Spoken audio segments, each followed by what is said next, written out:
Hello friends, welcome back to all of you in this video. दोस्तों, आज की video में करेंगे एक मोस्ट इंपोर्टेंट क्वेश्चन जो एग्जाम में 8 नंबर का आता है और रिपीट भी होता है।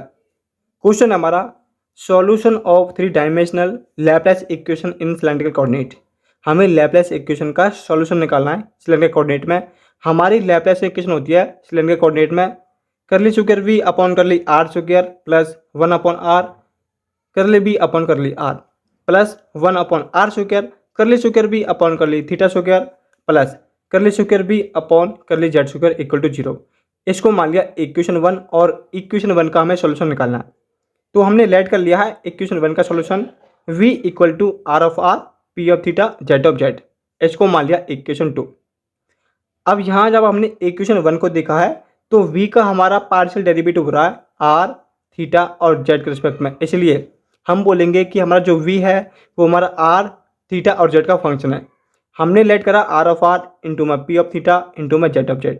इसका मतलब है आर ऑफ आर का आर हमारा स्मॉल आर का फंक्शन है, पी हमारा थीटा का फंक्शन है, जेड स्मॉल जेड का फंक्शन है। अब हमें क्या चाहिए, सॉल्यूशन चाहिए इक्वेशन 1 का, यानी कि आर ऑफ आर की वैल्यू चाहिए, पी ऑफ थीटा की वैल्यू चाहिए, जेड ऑफ जेड की वैल्यू चाहिए। अब इससे पहले हम क्या करेंगे, हमारी जो इक्वेशन 1 है, इक्वेशन 1 में जो हमें डेरिवेटिव करना है, जैसे कि curly square B upon curly R square, curly B upon curly R, curly square B curly theta square, curly square B upon curly Z square, इन सभी की वैल्यू निकाल ली है। और वो वैल्यू निकलेंगी इक्वेशन 2 से जब हम अपनी इक्वेशन 2 को डेरिवेटिव करेंगे with respect to R theta और जेड के रिस्पेक्ट में। ठीक है, तो सबसे पहले हम निकालेंगे करली बी अपॉन करली आर। इसका मतलब है इक्वेशन 2 को हमने डेरिवेटिव करा है आर के रिस्पेक्ट में, जहां पर हमारे पी और जेड क्या रहेंगे, कांस्टेंट रहेंगे। ठीक है, तो ये वैल्यू होगी हमारे पास करली बी अपॉन करली आर की पी जेड इंटू में D R upon D are. ठीक है, इसको एक टाइम्स और डेरिवेटिव कर देंगे तो ये हो जाएगा curly square B upon curly R square equal to P Z into में D square R upon D R square. ठीक है, जब हम आर के रिस्पेक्ट में करेंगे तो केवल आर का ही डेरिवेटिव होगा, पी और जेड हमारे कांस्टेंट रहेंगे। ठीक है, थीटा के रिस्पेक्ट में करेंगे तो आर जेड कांस्टेंट रहेंगे, जेड के रिस्पेक्ट में करेंगे तो आर भी कांस्टेंट रहेंगे। ठीक है, ये वैल्यू निकाल ली, ये भी निकाल ली। अब निकालेंगे curly square B upon curly theta square equal है आर जेड इंटू में D square P upon D theta square, और curly square B upon curly Z square equal होगा आर पी इंटू में D square Z upon D Z square. ठीक है, अब हमने ये वैल्यू निकाल ली है, इक्वेशन 1 में पुट कर देंगे। पुट करने के बाद हमें मिलेगा पी जेड इंटू में D square R upon D R square plus 1 upon R P Z D R upon D R plus 1 upon R square R Z into में D square B upon D theta square plus R P into में D square Z upon D Z square equal to 0। अब हम क्या करेंगे, अपनी इस equation को R P Z से डिवाइड कर देंगे दोनों साइड, तो हमें मिलेगा 1 upon R D square R upon D R square plus 1 upon R into में R D R upon D R plus 1 upon P into में R square D square P upon D theta square plus 1 upon Z D square Z upon D Z square equal to 0। इसको मान लिया equation 3। अब हमें equation 3 को solve करना है, यानी कि इसका सॉल्यूशन निकालना है। इसका हम डायरेक्ट सॉल्यूशन नहीं निकाल सकते, तो हम क्या करेंगे, method of separation of variable apply करेंगे। उसका मतलब होता है कि हम अपनी टर्म्स को अलग अलग किसी कांस्टेंट के इक्वल रखते हैं और फिर वहाँ से अपना सॉल्यूशन निकालते हैं। हमें वैल्यू चाहिए R of R P of theta Z of Z. यदि हम इसकी वैल्यू निकाल लेते हैं, इसका मतलब है कि हमने अपनी लैप्लेस इक्वेशन का सॉल्यूशन निकाल लिया है सिलेंड्रिकल कोऑर्डिनेट में, और वो भी 3 डायमेंशन में। ठीक है, तो इक्वेशन 3 को सॉल्व करना है तो separation of variable method use करेंगे। यहाँ पर अपनी टर्म्स को अलग अलग किसी कांस्टेंट के इक्वल रखते हैं और अपना सॉल्यूशन निकालते हैं। तो हमने मेथड यूज कर दिया। हमारे पास जो लास्ट टर्म है वो है ये, इसको हमने किसी कांस्टेंट के इक्वल रखा और वो कांस्टेंट हमारा लैम्डा स्क्वायर। तो यहाँ पर हमने लेट कर लिया 1 अपॉन जेड इंटू में D square Z upon D Z square equal to lambda square, और इस वाले टर्म्स को 1 अपॉन पी इंटू में D square P upon D theta square को माइनस के म्यू स्क्वायर के इक्वल रखा। ठीक है, अब इसको हम सॉल्व करेंगे, जेड का इधर मल्टीप्लाई करेंगे और इसको इधर लेकर आएंगे, तो ये बन जाएगा D square Z upon D Z square minus K lambda square Z equal to 0। ऐसे ही पी का इधर मल्टीप्लाई करेंगे और इसको इधर लेकर आएंगे, तो ये बन जाएगा D square P upon D theta square plus के म्यू स्क्वायर इंटू में पी इक्वल टू 0। ठीक है, अब देखो इसकी ऑक्सिलरी इक्वेशन बनाएंगे।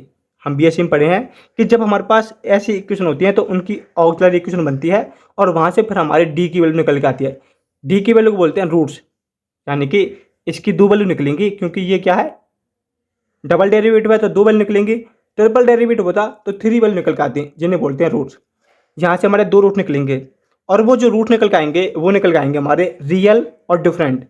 जब हमारे रूट्स रियल और डिफरेंट होते हैं तो उस केस में जो हमारा सॉल्यूशन होता है वो होता है ए की पावर लेमडा जेड प्लस में बी की power minus K lambda Z. अब यहाँ पर हमारे पास जो वैल्यू आ रही हैं लेमडा जेड और माइनस के लेमडा जेड, ये क्या होते हैं, हमारे रूट्स होते हैं।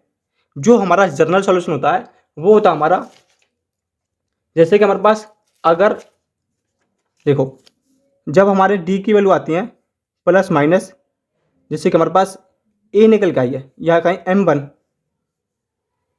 और ए का डी की value plus minus iota M2। ठीक है, तो ये क्या हमारे रियल है और डिफरेंट निकल के आए हैं। यहाँ पर क्या है, इमेजनरी है और डिफरेंट है। उस केस में जो सॉल्यूशन बनता है वो देखते हैं हम अपनी इक्वेशन को। यहाँ पर इक्वेशन किस में है, जेड में है, तो ये होगा जेड ऑफ जेड। ठीक है, कैसे होगा, बात करते हैं रियल की। तो यहाँ पर होता ए एक्सपोनेंट की पावर, अगर हमारा कोई जैसे चल रहा जेड है तो यहाँ पर क्या होगा, और यहाँ पर क्या था लेमडा जेड था तो यहाँ पर हो जाएगा लेमडा। रूट्स निकल का है किसका, M1, तो यहाँ पर हमारे क्या थे लेमडा जेड था तो यहाँ पर कितना निकलेगा लेमडा जेड। ऐसे ही सेकंड आएगा बी की power minus K lambda Z. ये हमारा फिक्स होता है, ए और ई की पावर फिक्स होता है और ये हमारे चेंज होते हैं अकॉर्डिंग टू इक्वेशन। ठीक है, ये कब होता है, रियल और डिफरेंट।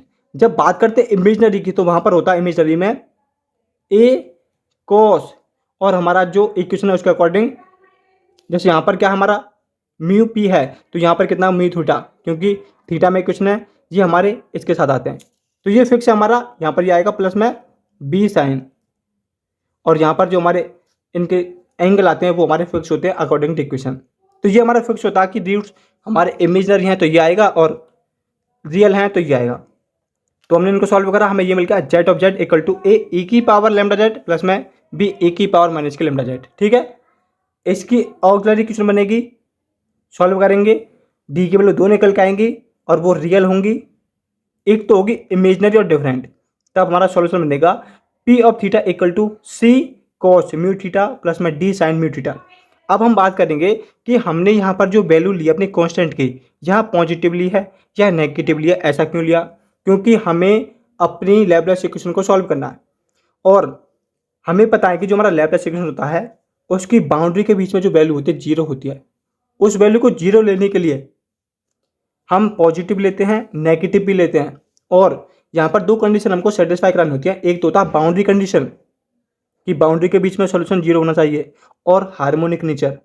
इन दो कंडीशन को सेटिस्फाई कराने के लिए हम अपनी कांस्टेंट की वैल्यू नेगेटिव और पॉजिटिव लेते हैं। ठीक है, हमने जेड ऑफ जेड की वैल्यू निकाल ली है, पी ऑफ थीटा की वैल्यू निकाल ली है, अब रह गया केवल आर ऑफ आर की वैल्यू निकालना।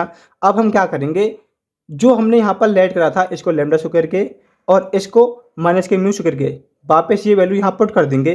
पुट करने के बाद क्या मिलेगा, हमें आर ऑफ आर की वैल्यू मिल जाएगी। ठीक है, अब फ्रॉम इक्वेशन 3 हमने वैल्यू पुट कर दिया म्यू स्क्वायर और लेमडा स्क्वायर, तो यहाँ पर होगा 1 अपॉन आर इंटू में D square R upon D R square plus 1 upon R into में R D R upon D R plus minus के mu square upon R square plus K lambda square equal to 0।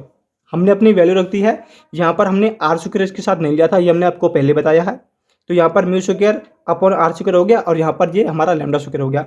अब हम क्या करेंगे, इस पूरी equation को are से मल्टीप्लाई कर देंगे, दोनों तरफ मल्टीप्लाई कर देंगे, या कहो एलसीएम ले लिया आर का दोनों तरफ, तो ये हो जाएगा D square R upon D R square plus 1 upon R D R upon D R plus में लेमडा स्क्वायर माइनस के mu square upon R square into में आर इक्वल टू 0। यहाँ में थोड़ा सा एडजस्ट करा है क्योंकि यहाँ से आर कॉमन ले लिया, यहाँ भी आएगा यहाँ भी आएगा और ये हमारा हो गया इक्वल होगा 0 के। ये होगी इक्वेशन 4। अब देखेंगे आप जब आप बीएससी में पढ़ते हैं तो इस टाइप की जो हमारी इक्वेशन होती है वो हमारी बेसल इक्वेशन होती है। ठीक है, अब बेसल इक्वेशन का जो सॉल्यूशन होता है वो किस प्रकार होता है, ये बेसल इक्वेशन है तो इसका सॉल्यूशन होंगे हमारे ये इक्वेशन हमारी आर में थी तो यहाँ पर आर ऑफ आर हमारा सॉल्यूशन होगा R of R equal to E J mu lambda R plus में F J minus mu lambda R, ये है फ्रैक्शनल म्यू के लिए। और एक होगा R of R equal to E J mu lambda R plus में F gamma mu lambda R, ये है इंटीग्रल म्यू के लिए। हमने आर ऑफ आर की वैल्यू निकाल ली, पी ऑफ थीटा की वैल्यू निकाल ली, जेड ऑफ जेड की वैल्यू निकाल ली, ठीक है। अब हमें क्या करना है, इन सभी की वैल्यू निकाल ली। वापस इक्वेशन 2 में पुट करने पर हमें अपना सॉल्यूशन मिल जाएगा लैपलेस इक्वेशन का सिलेंड्रिकल कोऑर्डिनेट में। तो क्या करेंगे, इन सभी की वैल्यू इक्वेशन 2 में पुट कर देंगे। ये मल्टीप्लाई में है तो मल्टीप्लाई पे ही हमारा वैल्यू आएंगी सभी, तो यहाँ पर रख देंगे। Hence the combined solution is, हमने अपनी वैल्यू पुट करते हैं। कंबाइंड सॉल्यूशन के लिए क्या करते हैं, यहाँ पर समीशन ले लेंगे लैम्डा और म्यू, क्योंकि यहाँ पर लैम्डा म्यू भी हमारे पास है और सभी हमारी सेम रहेंगी। वी हमारा फंक्शन था आर थीटा जेड का इक्वल है summation lambda mu, combined solution के लिए है। सबसे पहले किसकी वैल्यू रखेंगे हम, अपनी जो हमने जेड ऑफ जेड की निकाली, ए ई की पावर लैम्डा जेड प्लस में बी ई की पावर माइनस लैम्डा जेड, फिर इनटू में पी ऑफ थीटा की C cos mu theta plus में D sine mu theta, into में आर ऑफ आर की value E J mu lambda R plus में F J minus mu lambda R. ये तो है फ्रैक्शनल म्यू के लिए, क्योंकि यहाँ पर बेसल इक्वेशन थी, दो सॉल्यूशन निकले हैं, एक तो किसके लिए फ्रैक्शनल म्यू के लिए, एक इंटीग्रल म्यू के लिए। तो एक बार हमने फ्रैक्शनल म्यू के लिए लिखा, अब इंटीग्रल म्यू के लिए क्या करेंगे, केवल यहाँ पर सेम रहेगा। यहाँ पर हमने क्या कर दिया, जो हमारा जे है और माइनस म्यू इसको गामा म्यू करा, केवल सब सेम है, इसको लिख दिया फॉर इंटीग्रल म्यू के लिए। तो यहाँ पर हमारा जो क्वेश्चन था वो कंप्लीट हो गया, हमने सॉल्यूशन निकाल लिया लैपलेस इक्वेशन का 3 डायमेंशन में और वो भी सिलेंड्रिकल कोऑर्डिनेट में। तो आशा दोस्तों आपको क्वेश्चन अच्छे से समझ में आ गया होगा कि हमने कैसे सॉल्यूशन निकालना है, अपनी कंडीशन को कैसे सेटिस्फाई कराने के लिए लैम्डा की वैल्यू लेते हैं, method of separation of variable use करते हैं ताकि हम अपना सॉल्यूशन निकाल सकें, डायरेक्ट हम नहीं निकाल पाते हैं। तो ये हमारा कंप्लीट सॉल्यूशन लैपलेस इक्वेशन का। यदि आपका कोई भी डाउट है इस क्वेश्चन के अंदर तो आप हमें कमेंट बॉक्स में पूछ सकते हैं। मिलते हैं दोस्तों नेक्स्ट वीडियो के अंदर।